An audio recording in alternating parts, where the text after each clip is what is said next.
ನಮಸ್ಕಾರ ವೀಕ್ಷಕರೇ, MTV ಕನ್ನಡ ವಾಹಿನಿಗೆ ಸ್ವಾಗತ. ನಾನು ನಿಮ್ಮ ಪ್ರೀತಿಯ ಪಲ್ಲವಿ. ಇಂದಿನ ಕಾರ್ಯಕ್ರಮದಲ್ಲಿ ಪುಳಿಯೋಗರೆಯನ್ನು ಹೇಗೆ ಮಾಡುವುದೆಂದು ನಾನು ತಿಳಿಸಿಕೊಳ್ಳಲಿದ್ದೇನೆ.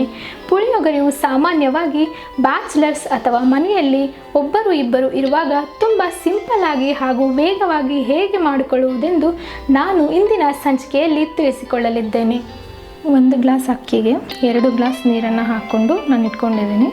ನಾನು ಇಲ್ಲಿ ತಕ್ಕ ಪ್ರಮಾಣದಲ್ಲಿ ಹುಣಸೆ ಹಣ್ಣನ್ನು ನೆನೆಸಿಟ್ಕೊಂಡಿದ್ದೀನಿ ಒಂದು ಬೌಲಲ್ಲಿ. ನೋಡಿ ವೀಕ್ಷಕರೇ, ಇವಾಗ ಅನ್ನ ರೆಡಿ ಆಗಿದೆ.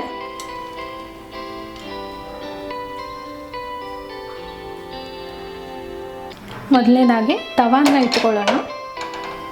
ಇವಾಗ ನಾನು 2 ಸ್ಪೂನ್ ಆಯಿಲನ್ನು ಹಾಕ್ಕೊಳ್ತಾ ಇದ್ದೀನಿ.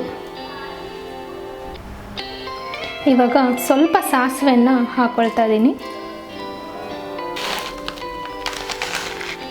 ಇವಾಗ ಸ್ವಲ್ಪ ಪ್ರಮಾಣದಲ್ಲಿ ನಾನು ಉದ್ದಿನ ಬೇಳೆಯನ್ನು ಹಾಕಿಕೊಳ್ಳುತ್ತಿದ್ದೇನೆ.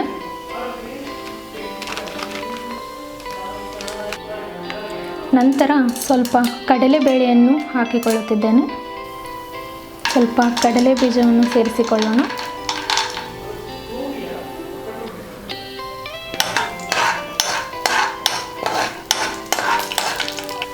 ಇವಾಗ ನಾನು ಖಾರಕ್ಕೋಸ್ಕರ ಹಸಿಮೆಣಸಿನ್ಕಾಯಿ 1-2 ಹಾಕ್ತಾ ಇದ್ದೀನಿ. ಸೊ ಅದಾದಮೇಲೆ ಒಣಮೆಣಸಿನ್ಕಾಯಿ ಕೂಡ ನಾನು 1-2 ಹಾಕ್ತಾ ಇದ್ದೀನಿ.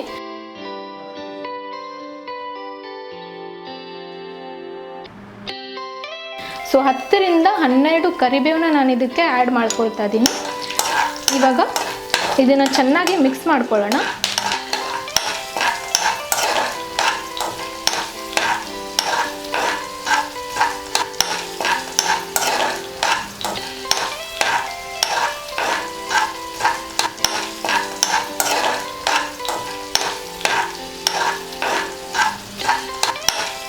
ಇವಾಗ ನಾವು ಮುಂಚೆನೇ ನೆನೆಸಿಟ್ಕೊಂಡಿರುವಂಥ ಹುಣಸೆ ಹಣ್ಣಿನ ರಸನ ಹಾಕ್ಕೊಳ್ತಾ ಇದ್ದೀನಿ.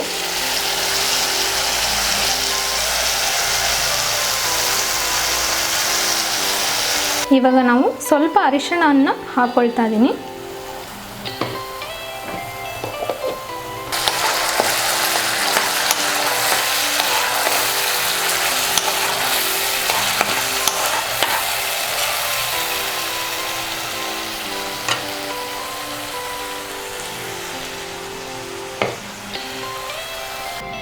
ಪುಳಿಯೋಗರೆ ಪೌಡರನ್ನು ಸ್ವಲ್ಪ ಹಾಕ್ಕೊಳ್ತಾ ಇದ್ದೀನಿ. ಸ್ವಲ್ಪ ಹಾಕ್ಕೊಂಡ್ರೆ ಸರಿ ಹೋಗುತ್ತೆ. ಪುಳಿಯೋಗರೆ ಪೌಡ್ರನ್ನು ಹಾಕ್ಕೊಂಡಾದ್ಮೇಲೆ ಇದನ್ನು ಕಡಿಮೆ ಫ್ಲೇಮಲ್ಲಿ ಇಟ್ಕೋಬೇಕಾಗುತ್ತೆ. ಇಲ್ಲ ಅಂದರೆ ಏನಾಗುತ್ತೆ ಅಂದರೆ ಪೌಡರ್ ಸೀದೋಗುವಂಥ ಚಾನ್ಸಸ್ ಇರುತ್ತೆ.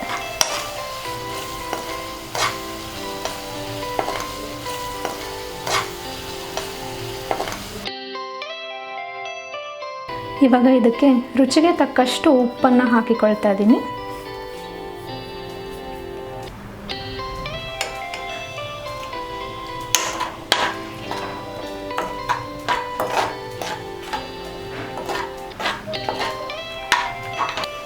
ಇವಾಗ ನಾನು ಇದಕ್ಕೂ ಮುಂಚೆ ಅನ್ನ ರೆಡಿ ಮಾಡಿ ಇಟ್ಕೊಂಡಿದ್ವಲ್ವ, ಸೊ ಅದನ್ನು ಸ್ವಲ್ಪ ಆಗಿ ಇಲ್ಲಿ ಹಾಕ್ಕೊಳ್ತಾ ಇದ್ದೀನಿ ಬಾಣಲೆಗೆ.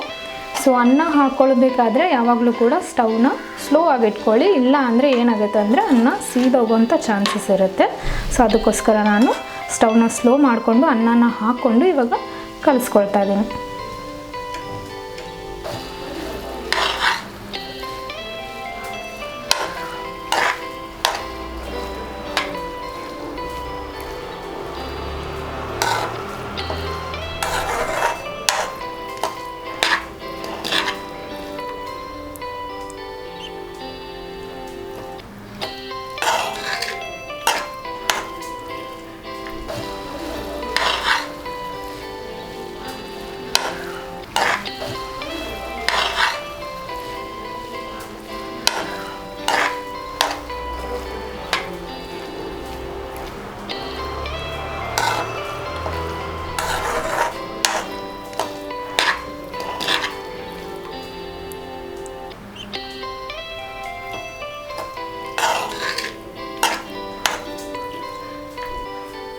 ಇವಾಗ ನಾನು ಇನ್ನೊಂದು ಸ್ವಲ್ಪ ಅನ್ನನ ಆ್ಯಡ್ ಮಾಡ್ಕೊಂಡ್ಬಿಟ್ಟು ಫೈನಲ್ ಟಚ್ನ ಕೊಡ್ತಾ ಇದ್ದೀನಿ.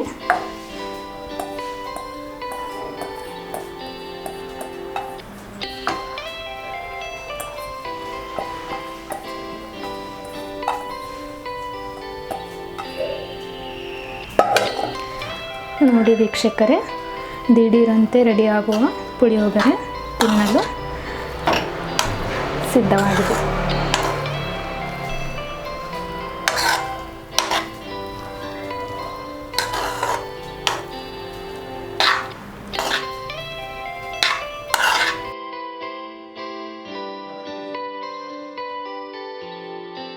ನೋಡಿದಲ್ಲ ವೀಕ್ಷಕರೇ, ತುಂಬ ರುಚಿಯಾದಂತಹ ಹಾಗೂ ಸುಲಭವಾದಂತಹ ಪುಳಿಯೋಗರೆಯನ್ನು ಮನೆಯಲ್ಲೇ ಹೇಗೆ ಸಿದ್ಧ ಮಾಡಿಕೊಳ್ಳಬೇಕೆಂದು.